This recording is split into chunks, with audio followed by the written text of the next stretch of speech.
Komunitas Jurnalis Lamongan bersama Dinas Pendidikan Lamongan adakan pelatihan jurnalistik bagi siswa-siswi SMP.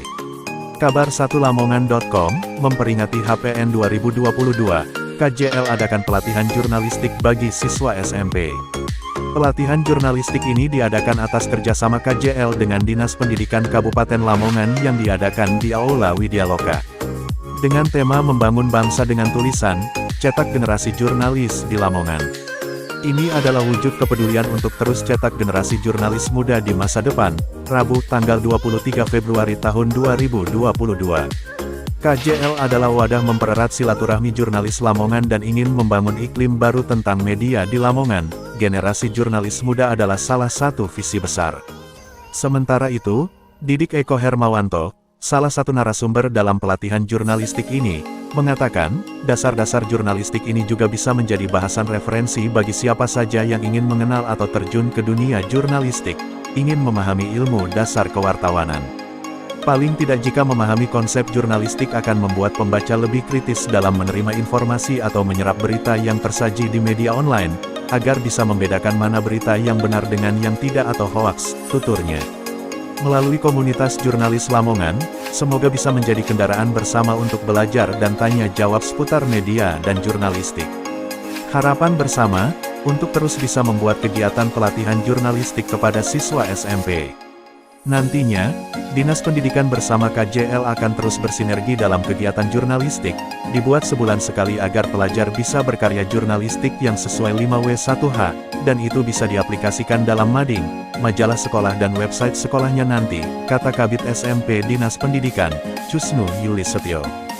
Banyak berita yang positif dan mengangkat tentang hal-hal yang ada di lingkungan sekolah, baik prestasi atau kegiatan OSIS sampai ekstrakurikuler sekolah yang mengedukasi publik, perlu peran aktif semua pelaku media di KJL untuk bisa mewujudkannya. Sehat SDM, sumber daya manusianya sehat. Maksudnya bukan kena COVID, bukan harus isolasi, itu tidak. Tapi sehat SDM itu orang-orangnya tetap punya komitmen tinggi untuk apa? Menjaga supaya majalah kalian itu tetap bertahan, atau kegiatan jurnalistik itu tetap bertahan. Orang kok terus ketuanya mana ditunjuk dari ketua, karepmu dibiarkan begitu saja, jangan, ya. Berarti itu tidak sehat SDM-nya. Jadi butuh orang-orang yang memang punya komitmen tinggi untuk menjaga asa dari kegiatan jurnalistiknya itu. Yang kedua adalah sehat manajemen. Ada tadi ketuanya, nanti ada koordinator rubrik ini, ada koordinator rubrik itu. Nah, itu sehat seperti itu. Kemudian sehat sarana, ya. Madingnya itu, ya, dihias dengan baik. Kemudian, oh ternyata nggak cukup ya ukuran sekian meter ini. Besok matur ke bapak pembinanya, Pak, ini madingnya kurang lebar Pak. Terus kok tempatnya di sini Pak, nggak enak orang membaca, berjubel ada 3 orang itu sudah dipindah Pak, carikan tempat sendiri. Nah, kalau sudah semuanya itu 3 unsur itu sudah sehat semuanya, maka kegiatannya jalan. Termasuk juga yang sudah masuk ke cetak. Syukur-syukur nanti dari sini kita sudah bisa membuka web tersendiri untuk membuat majalah online di sekolahnya. Ya. Saya yakin masing-masing sekolah itu punya web sekolah. Ya. Tapi bagaimana pengembangannya? Biasanya macet karena siapa? Pengelolanya dikelola oleh Bapak Ibu Guru. Bapak Ibu Guru itu banyak kepentingan, banyak tugas. Pekerjaan Bapak Ibu guru banyak gitu, jelas macet. Tapi kalau nanti dikelola oleh kalian, dikelola oleh siswa-siswanya sendiri, akan jalan terus. Oleh karena itu, nanti dari sini adik-adik harus bisa untuk berupaya mengoptimalkan kegiatan jurnalistik di lembaga. Oke, eh, yang di lembaran dicetak itu adik-adik bisa nanti mempelajarinya. IG-nya disiapkan ya, nanti Kak Ferry atau kakak-kakak yang lain nanti akan coba untuk membimbing kalian dalam proses penulisannya, termasuk sudah tahu kan dalam penulisannya itu harus 5W 1H. Kadang-kadang kan bingung 5W 1H ya apa dong?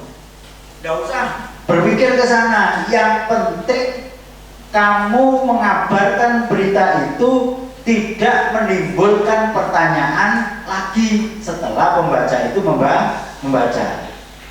Tapi kalau 5W 1H-nya ya itu sudah tercukupi, maka tidak akan ada pertanyaan. Ini jangan berpikir wartawan sih ide, oh aku bisa sekolah ya. Ini sama saja dengan kegiatan jurnalistik.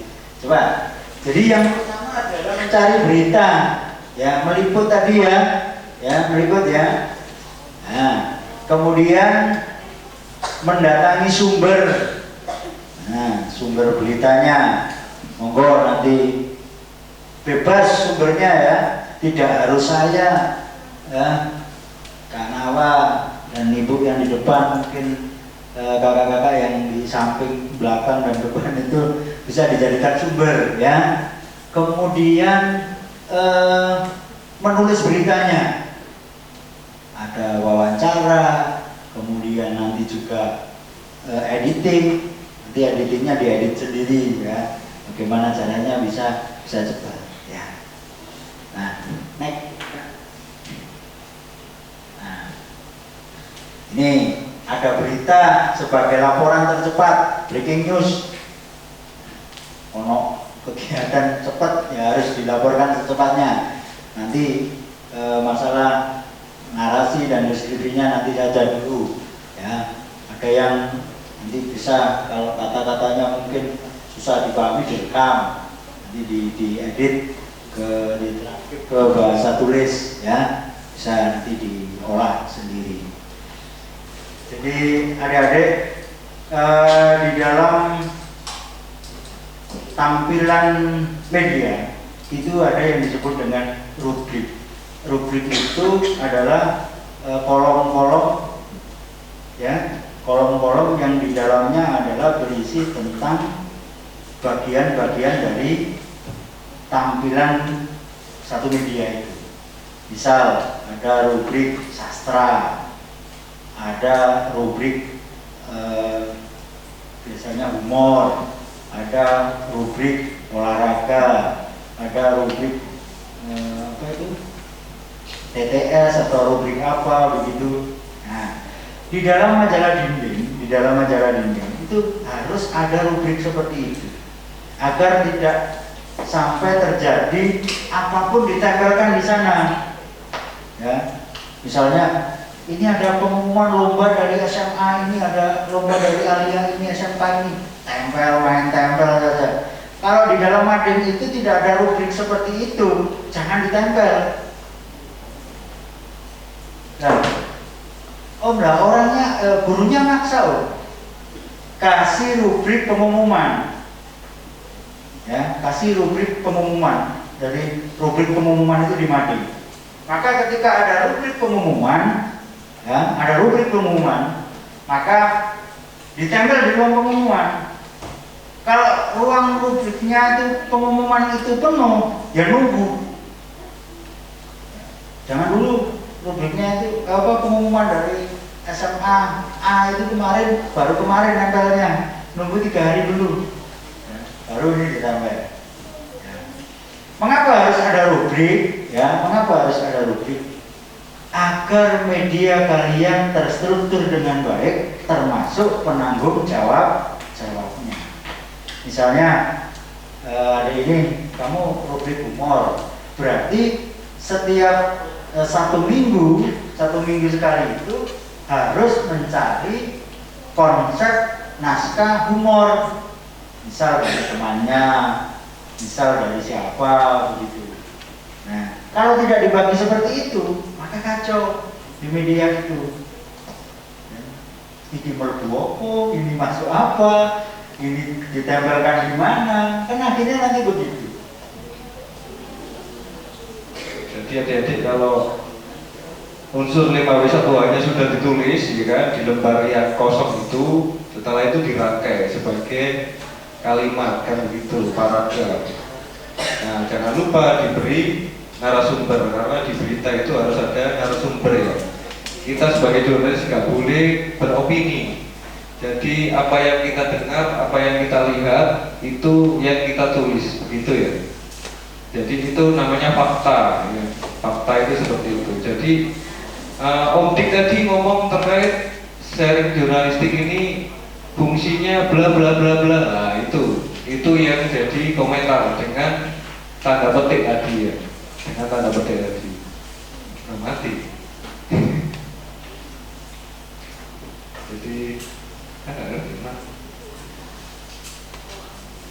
Jadi seperti itu. Nah, setelah 5W1-nya disusun, baru dikasih komentar atau narasumber ya kan? Narasumbernya boleh dari Om Dik atau Pak Yuli tadi ya, Gusnu Yuli tadi ngawali. Gusnu Yuli, Kabid SMP Dinas Pendidikan Kabupaten Lamongan.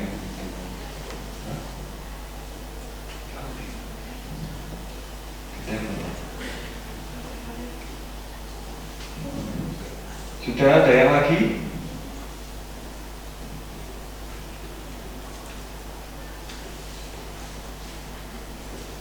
Ini mati ya.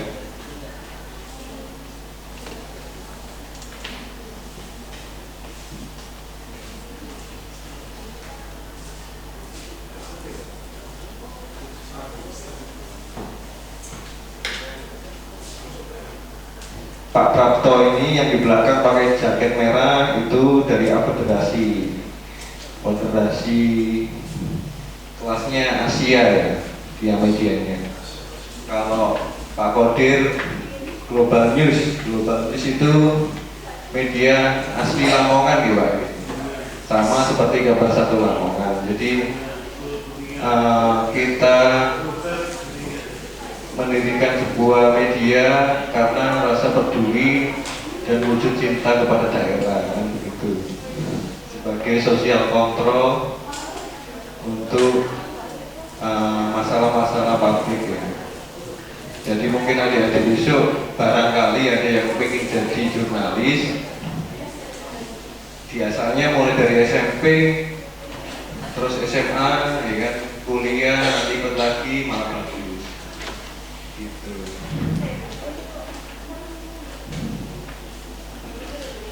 Kalau jadi jurnalis itu enaknya kita bisa ketemu orang-orang besar, orang-orang penting ya kan, seperti Pak Bupati, Kepala Dinas, orang-orang dewan. Nah, mungkin malah bisa jadi ketemu Pak Presiden gitu. Pak Jenderal gitu. Jadi keasikannya jadi sebuah wartawan atau jurnalis itu kita bisa mendekati orang-orang yang penting tanpa jarak kalau gitu.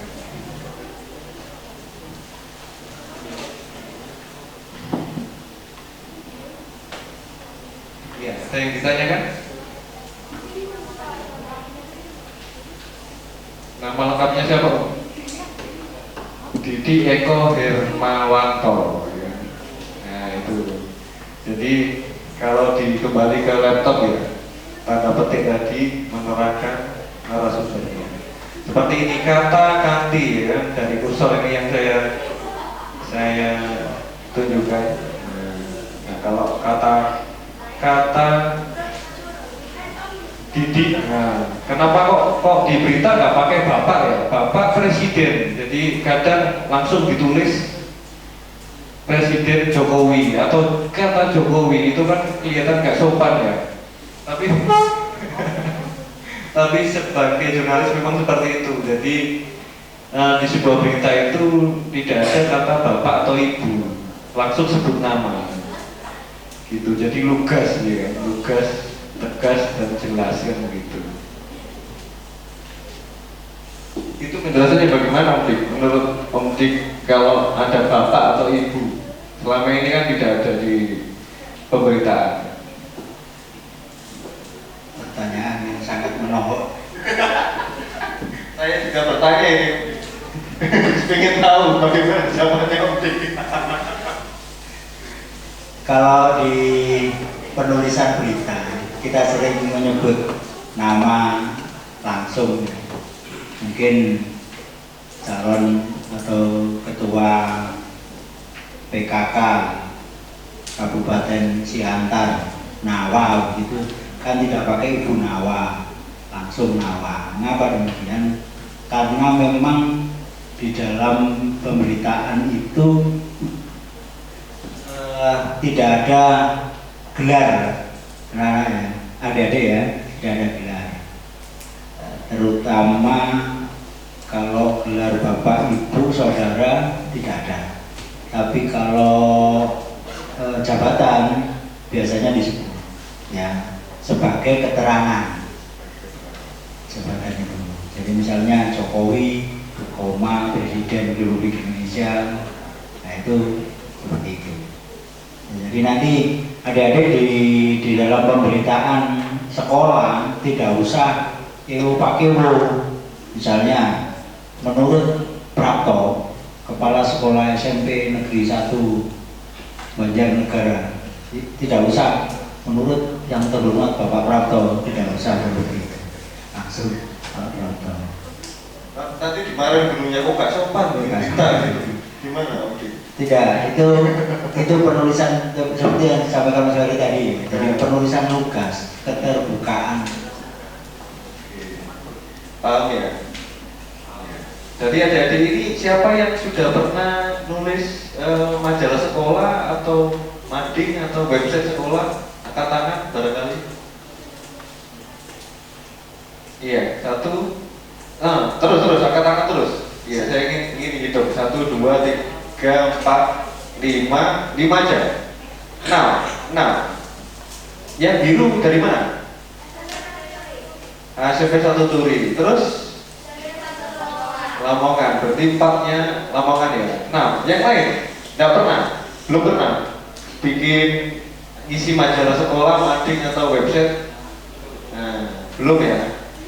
Oh, berarti hanya 6. Oke. Terus di sekolahnya ada website sekolah kan? Semuanya punya website sekolah ya? Nah itu, bilang bapak ibu gurunya, Pak Guru kita punya website sekolah, saya mau nulis karya siswa terkait ekstrakurikuler, kegiatan sekolah atau prestasi siswa, prestasi guru, prestasi sekolah, silakan. Jadi begitu. Nanti setelah kegiatan ini kita bikin grup, nah biar bisa belajar jurnalis terus, ya kan? Nanti di grup ada saya, ada Om Dik, ya kan? Nah, nanti kalau ada yang lain mungkin bisa dimasukkan juga ya Om Dik ya. Jadi bertanya kapanpun, ya kan? 24 jam, siap ya Om Dik ya? Siap, oke. Di samping itu Mas Ferry ya, mungkin adik-adik ada kegiatan sekolah yang kepingin update, saya minta dan saya berikan peluang, silakan ditulis sendiri. Nanti saya, Mas Ferry dan teman-teman jurnalis yang lain mungkin bisa membantu untuk editing. Nanti kita tayangkan di online kita. Betul, masuk sekali, saya setuju tuh. Jadi kalau ada karya dari adik-adik, ya kan, tentang sekolahnya kirim ke grup itu, nanti kita buat WA, ya buat WA. Jadi begitu. Terus harus ada fotonya ya, jangan tulisan aja kalau.